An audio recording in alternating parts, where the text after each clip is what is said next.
Elle s'accroche, mais si est-il loin d'être simple. À la suite de sa tentative de suicide dans la nuit du 2 au 3 octobre 2022, Aurélie Preston ne va pas mieux. Elle a donné de ses nouvelles le 24 octobre et elles étaient loin d'être rassurantes. L'ancienne candidate des Anges, saison 8, en 2016, tente de sortir la tête de l'eau après avoir broyé du noir au point d'essayer de mettre fin à ses jours. Mais ce n'est pas encore simple pour la chanteuse de chasser l'ombre qui plane au-dessus d'elle pour faire entrer la lumière dans sa vie. Pour preuve, elle a de nouveau posté un inquiétant message en story Instagram.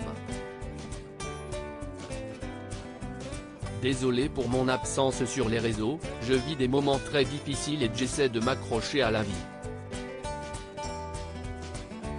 Je vous remercie, car vous ne pouvez pas imaginer comme votre soutien, amour, câlin quand vous me croisez me donne une lueur d'espoir, ont pu lire les internautes. Nul doute que ses abonnés ainsi que ses proches continueront à l'épauler.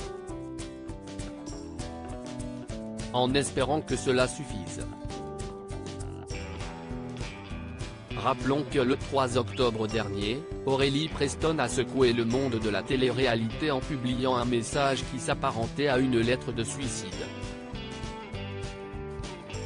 J'ai décidé aujourd'hui d'arrêter, j'ai vu ce que j'avais à voir, j'ai voyagé, j'ai vibré, j'ai aidé, j'ai su écouter, être généreuse, j'ai pour ainsi dire tout donné.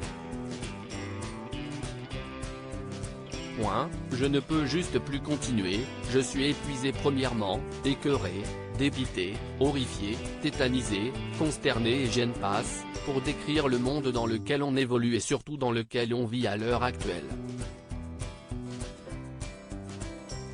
R.I.P ce soir pour Preston ainsi qu'Aurélie, ne jugez pas mon choix, la douleur est personnelle. Et s'il vous plaît, évitez le elle avait tout pour elle écrivait-elle notamment. Si certains n'ont pas voulu y croire, la terrible nouvelle est vite tombée, elle a bien tenté de mettre fin à sa souffrance en essayant de mettre fin à sa vie. Aurélie Preston a par la suite été hospitalisée. Et une fois sortie, elle a publié une photo alarmante sur laquelle elle ne pesait que 32 kilos.